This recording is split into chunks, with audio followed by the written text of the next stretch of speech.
Hello friends, எல்லாருக்கும் வணக்கங்க. Welcome back to our channel. இந்த வீடியோவில் நம்ம இன்னைக்கு எல்லாருக்கும் அறிமுகமான அதே சமயத்தில் நம்ம யாருமே இதை விரும்பி சாப்பிடாத பழத்தை பற்றி பார்க்க போகிறோங்க. இதில் அநேக மருத்துவ குணங்கள் காணப்படுது. நம்ம நாட்டில் இதை அதிகமாக விரும்பி சாப்பிட்றதில்ல, ஆனால் இந்த ஃபாரின் கண்ட்ரீஸில் அதிகமாக விரும்பி சாப்பிட்றாங்க. அநேக மருத்துவ குணங்கள் கொண்ட அற்புதமான பழம் இந்த வாட்டர் ஆப்பிளை பற்றி பார்க்க போகிறோங்க. இதை பார்க்குறதுக்கு ரொம்ப அட்ராக்டிவாக நம்ம கண்களை கவரக்கூடிய பல வண்ணங்களில் இந்த பழம் கிடைக்குது. மேலும் இதை பல நாடுகளில் அநேக நோய்களை தீர்க்கப்படுவதற்காக இதை பயன்படுத்துறாங்க. அநேக இன்ஃபர்மேஷன்ஸ் இந்த வீடியோல இருக்கு. ஸ்கிப் பண்ணாம பாருங்க. வாங்க வீட்டுக்கு போகலாம். மைட்டாசிய குடும்பத்தை சேர்ந்த ஒரு பூக்கும் தாவரம் தாங்க இந்த வாட்டர் ஆப்பிள். இதனுடைய தாயகம் அந்தோமான் நிக்கோபார் தீவுகள். பார்த்தீங்கன்னா பெல் ஷேப்பில் காணப்படும், இந்த மணி ஷேப்பில் காணப்படுறதுனால இதை அட்ராக்டிவாக காணப்படுது. இது தனித்துவமான ஒரு சுவை கொண்டு காணப்படுது. நீர் சத்து நிறைந்த ஒரு பழம். அது மட்டும் இல்லை, இது ஒரு வெப்பமண்டல வளரக்கூடிய ஒரு மரங்க. இந்த பழத்தின் சாற்றை நம்ம குடிக்கிறதுனால கல்லீரல், மூளை, வலிப்பு போன்ற நாள்பட்ட பிரச்சனைகளுக்கு பயனுள்ள மருந்தாக காணப்படுது.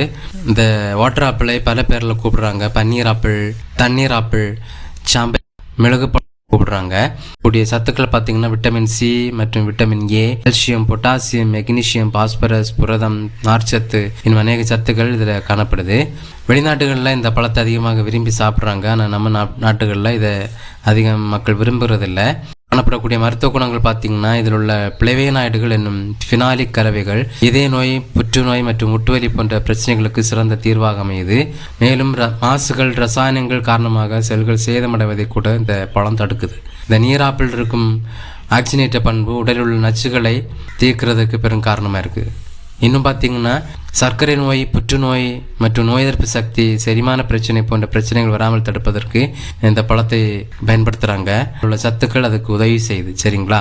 இதை பல ஃபாரின் கண்ட்ரீஸில் எப்படி மருத்துவத்திற்காக பயன்படுத்துகிறாங்கன்னு பார்த்தீங்கன்னா, மலேசியா நாட்டில் த்ரஸ் சிகிச்சைக்கு பன்னீர் ஆப்பிள் மரத்தில் உள்ள பட்டை எடுத்து ஒரு வகை காப்பி தயாரிக்கிறாங்க.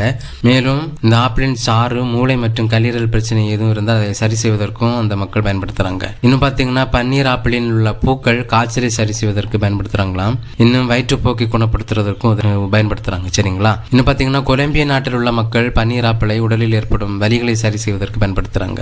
இன்னும் இதில் உள்ள நார்ச்சத்துக்கள் உடலில் உள்ள கொழுப்புகளை குறைக்குதான். ஸோ அந்த மக்கள் இதை பயன்படுத்துறதுனால இதய பிரச்சனை வராது அப்படின்னு சொல்லிட்டு அதிகமாக இதை பயன்படுத்துறாங்க. இந்த நீர் ஆப்பிளை, அதாவது சோப்பு கலர், வெள்ளை சோப்பு, இளம் சோப்பு, ஊதா கலர், வெளிரிய பச்சை கலர், கருஞ்சோப்பு மற்றும் கருப்பு, இப்படிப்பட்ட கலர்கள்ல நம்ம இந்த பழத்தை நம்ம பார்க்க முடியும். அநேக மருத்துவ குணங்கள் கொண்ட, நோய் எதிர்ப்பு சக்தி கொண்ட, நோய்களை தீர்க்கக்கூடிய இந்த அற்புதமான பழத்தை நம்ம கடைகளில் பார்க்கும்போது வாங்கி சாப்பிட்டு அதில் கிடைக்கக்கூடிய சத்துக்களை நம்ம பெற்றுக்கொள்ளலாம். இந்த வீடியோ உங்களுக்கு ரொம்ப பயனுள்ளதாக இருந்திருக்குன்னு நினைக்கிறேன். அநேகருக்கு இதை ஷேர் பண்ணுங்க. மீண்டும் அடுத்த பயனுள்ள தகவலோடு நம்ம சந்திக்கலாம். தேங்க்யூ.